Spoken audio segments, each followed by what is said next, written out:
नमस्कार दोस्तों। आज मैं आपको सुनाने जा रही हूँ जब बेटी ने अपने बूढ़े बाप को लाठी डंडे और चप्पल से पीटकर घर से भगाया तो बाप ने कर दिया ऐसा कारनामा कि बेटे को दिन में तारे नजर आने लगे। अंधियारी काली रात को सुनसान सड़क पर एक आदमी अकेला ही चले जा रहा था। वह व्यक्ति अपनी सोच में इतना बेसुध था कि इसे सामने से आ रही कार ही नहीं दिखी। कार के पास आने से पहले ही गंगाराम जी की कार के आगे बेहोश हो गया। गंगाराम जी एक जाने माने बिजनेसमैन थे। उन्होंने तुरंत ही ड्राइवर से कहा, जाकर देखो क्या हुआ। अच्छा साहब जी, कहकर ड्राइवर गाड़ी से उतरा और उस बूढ़े व्यक्ति को जो सड़क पर बेहोश पड़ा था उसे देखकर अपने मालिक के पास गया और बोला, मालिक, सड़क पर एक बूढ़ा आदमी बेहोश हो गया है जिसे काफी चोट लगी है। लगता है किसी ने बहुत बुरी तरह मारा है बेचारे को। इतना सुनकर गंगाराम जी गाड़ी से बाहर निकले और उस आदमी के पास आए। उसे देखते ही उनके होश उड़ गए और वह एकदम से घबरा गए। ड्राइवर से कहा, जल्दी गाड़ी में से पानी की बोतल लाओ।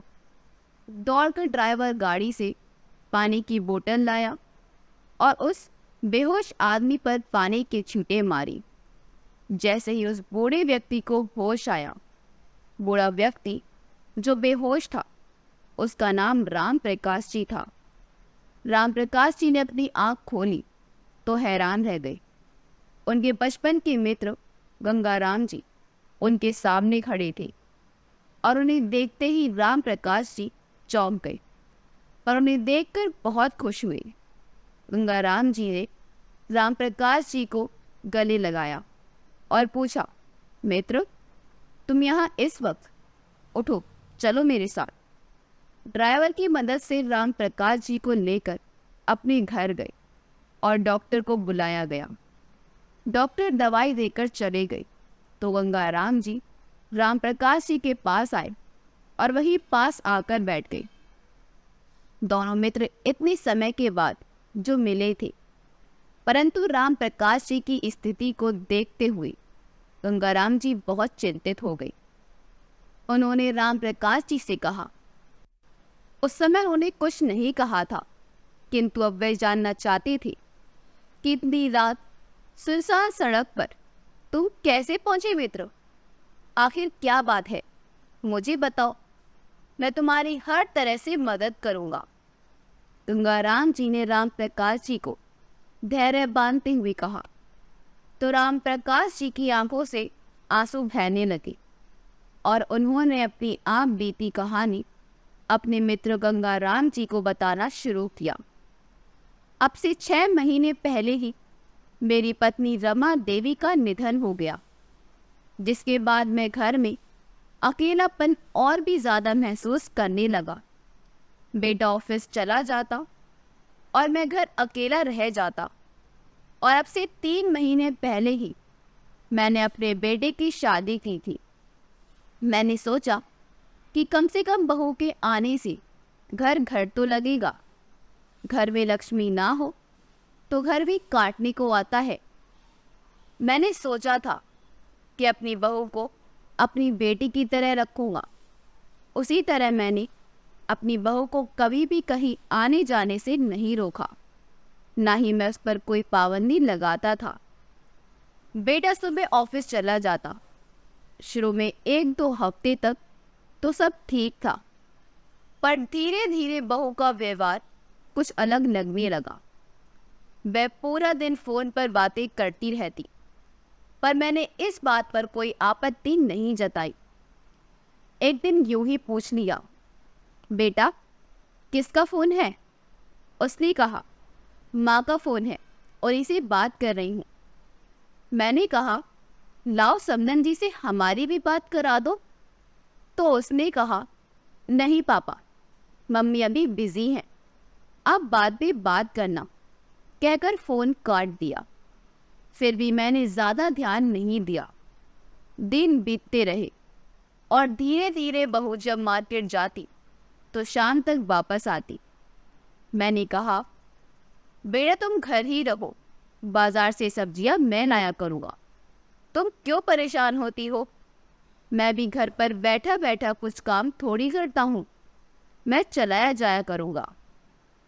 तो बहू ने कहा, नहीं पापा, कोई बात नहीं, मैं ले आऊँगी, आप घर पर आराम करो। बहू का मेरे प्रति व्यवहार ठीक ठाक था, कभी ऊंची आवाज में भी बात नहीं की और ना ही बदतमीजी की। लेकिन बहू का इतने समय तक घर से बाहर रहना मुझे सही नहीं लगता था। मैंने कहा, बेटे टाइम से ही घर आ जाया करो, माहौल ज़्यादा सही नहीं है। तो बहू पहली बार थोड़ा चिल्लाते हुए बोली, आप इतनी फिक्र मत करो, मैं अपना ध्यान रख सकती हूँ, आपको टाइम से खाना पीना मिलता है ना, फिर आप मेरी लाइफ में इतना इंटरफेयर क्यों कर रहे हैं? कहकर वह किचन में चली गई। उस दिन के बाद मेरी उससे कुछ और कहने की हिम्मत ही नहीं हुई। सोचा बेटे से कहूँ, पर लगा कहीं ऐसा ना हो कि मैं बहू पर बिना बात ही शक कर रहा हूँ, जिसके कारण उनके बीच कोई गलत फहमी हो। इसलिए मैंने खुद ही सच पता करने का निश्चय किया। धीरे धीरे बहू बेटे के पीछे पीछे ही घर से निकल जाती और शाम को बेटे के आने से घंटा भर पहले ही घर आती। पूरा दिन घर से बाहर रहती। एक दिन मैंने बहू का पीछा किया तो देखा कि वह किसी लड़के के साथ बाइक पर बैठकर चली गई और शाम को वही लड़का उसे घर के बाहर छोड़ने आया। अब मैंने इस बात पर थोड़ा गौर करने लगा। मैंने लगातार यही सिलसिला हफ्ते भर तक चलते हुए देखा। अपनी बहू के बारे में कुछ गलत नहीं कहना चाहता था, लेकिन जो मैं देख रहा था, इस सब के बाद भी मैं चुप नहीं रह सकता था, क्योंकि वह मेरे बेटे के साथ गलत होता। मैंने अब अपनी बहू से बात की। मैंने कहा, पूजे ये लड़का कौन है जिसके साथ सुबह से जाती हो और रात तक घर आती हो, और तुम जाती कहाँ हो? ऐसा क्या काम है तुम्हारा बेटा? तुम जिस रास्ते पर चल रही हो वहाँ सिर्फ सिवाय बर्बादी के तुम्हें कुछ नहीं मिलेगा। मैं तुम्हें अब भी समझा रहा हूँ, समझ जाओ। आज के बाद अगर उससे मिली तो मैं सब कुछ अजय को बता दूंगा। जब मैंने अजय को बताने की बात कही तो वह मेरे पैरों में गिर गई, मुझसे माफ़ी मांगने लगी। बहू ने कहा, पापा मुझसे गलती हो गई, आज के बाद मैं उस लड़के से नहीं मिलूंगी, पर आप उनसे कुछ मत कहिएगा। मुझे लगा उसे अपनी गलती का एहसास हो गया। मैंने भी उसे माफ़ कर दिया और एक वह पूरा दिन घर पर ही रहती, मेरा अच्छे से ध्यान रखती है, अपने पिता की तरह। मुझे भी लगता था कि सब कुछ सही हो गया है। एक दिन मैं पास के ही मंदिर में भजन करने गया। शाम तक ही वापस आना था। बहू को बताकर मैं मंदिर चला गया। वहाँ जाकर पता चला कि जो भजन मंडली आने वाली थी उनके साथ कोई दुर्घटना हो गई है, जिसकी वजह से भजन नहीं हो पाएगा। तो मैं वापस अपने घर आ गया। घर आकर देखा तो घर के बाहर वही बाइक खड़ी थी जिस पर बैठकर मेरी बहू उस लड़की के साथ रोज कहीं जाती थी। मैं जैसे ही अंदर आया, मैंने क्या देखा उसे बताने भी मुझे शर्म आती है। मेरी बहू और वह लड़का अंदर मेरे बेटे के एक कमरे में बेड पर बिल्कुल निर्वस्त्र होकर अपनी बेशर्मी से लेटे हुए थे। ये सब देखते ही मैं जोर से चिल्लाया। बहू देखते ही सकपका गई और वह लड़का उल्टे सीधे कपड़े पहनकर घर से भागा। अब मैंने सोच लिया था कि अपने बेटे को सब कुछ बता दूंगा और मैं बाहर बगीचे में बैठा शाम को अजय का आने का इंतज़ार कर ही रहा था और साथ ही सोच रहा था क्या मुझे इन सब के बारे में अजय को बताना चाहिए या नहीं।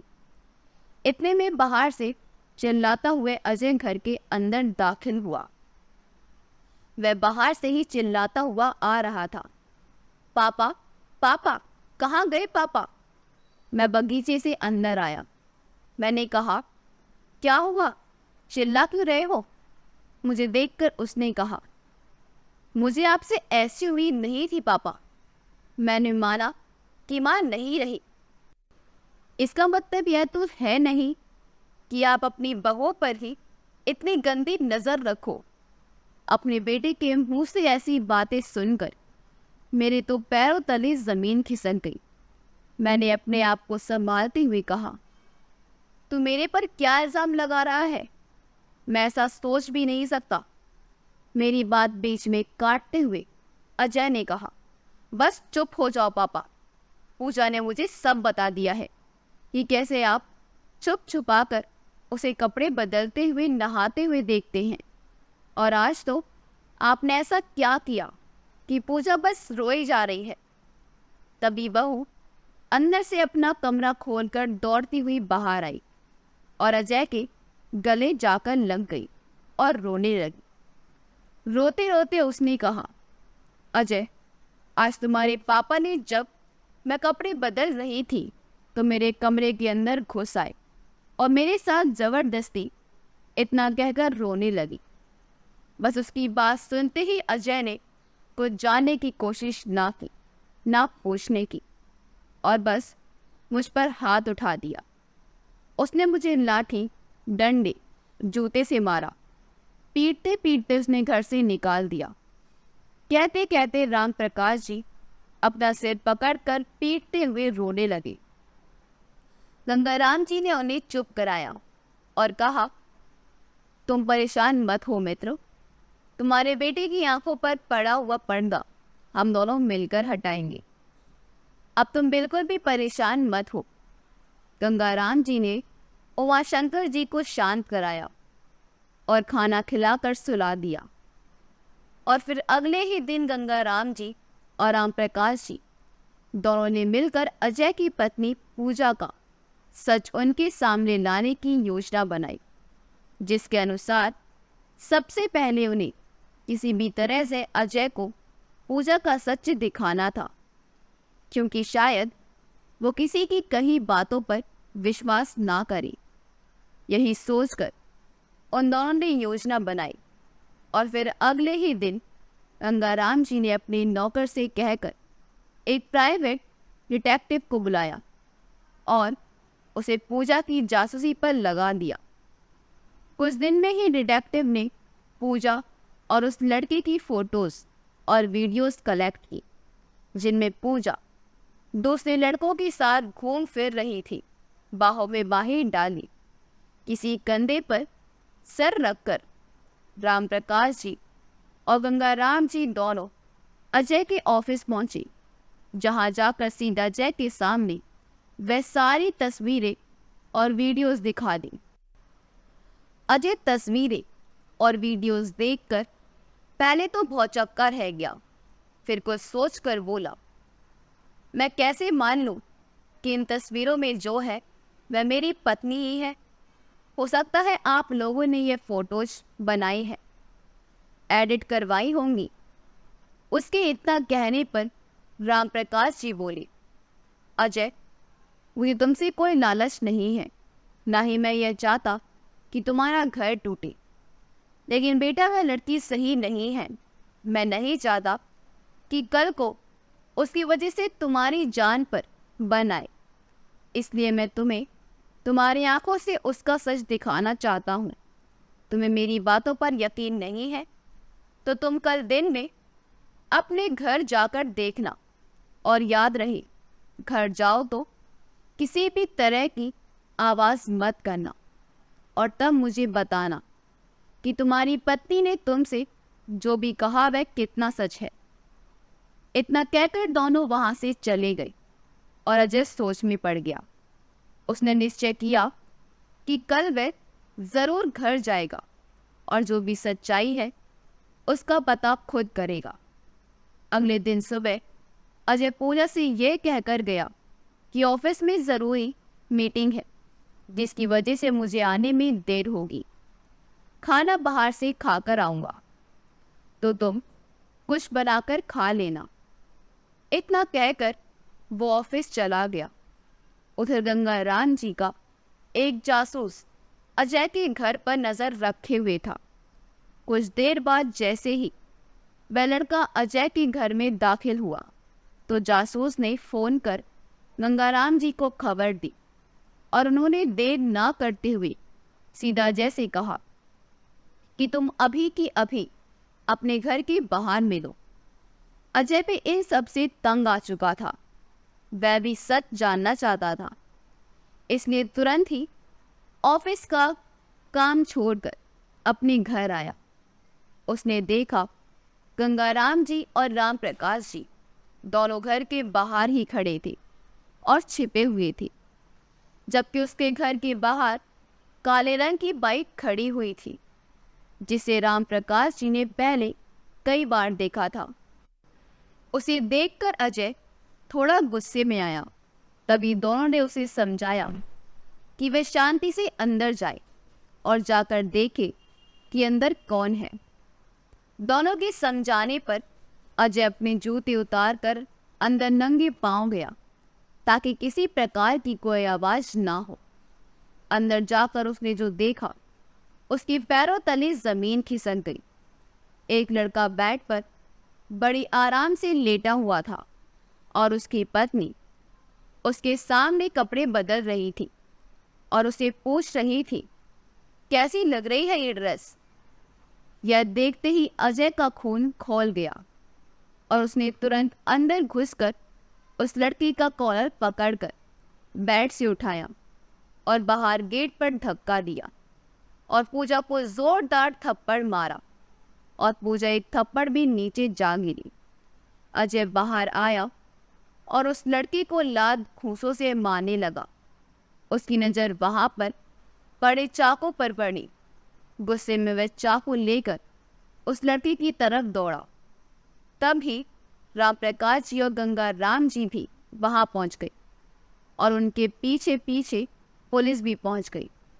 वहां जाकर पुलिस ने उस लड़के और पूजा दोनों को गिरफ्तार कर लिया और उन्हें लेकर वहां से चली गई। अजय अपने किए पर बहुत शर्मिंदा था। उसने अपने पिता के सामने हाथ जोड़े और कहा, मुझसे बहुत बड़ी गलती हो गई पापा। मुझे आपके साथ ऐसा व्यवहार नहीं करना चाहिए था। मुझे माफ़ कर दो पापा।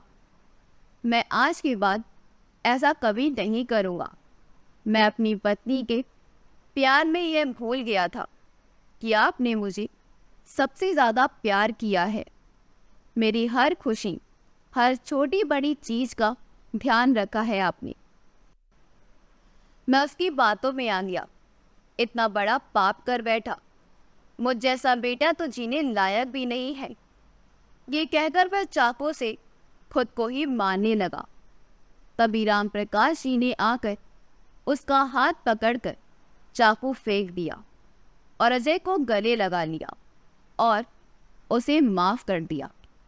दोस्तों, इस कहानी से हमें सीख मिलती है कि जीवन में माता पिता हमसे जितना प्रेम करते हैं, उसकी कोई तुलना नहीं की जा सकती। कभी भी अपने पति या पत्नी की बातों में आकर अपने माता पिता के साथ ऐसा व्यवहार ना करें। हम यही नहीं कहते कि आप केवल अपने माँ बाप की सुनी, अपने जीवन साथी की नहीं सुनी, लेकिन सही को सही और गलत को गलत कहें। सही और गलत में पहचान करें। निराधार किसी को भी दोषी ना माने। अगर आपको हमारी कहानी अच्छी लगी हो तो हमारी वीडियो को लाइक करें, शेयर करें और हमारे चैनल को सब्सक्राइब कर दें। आपका बहुत बहुत धन्यवाद। मिलते हैं अगली वीडियो में।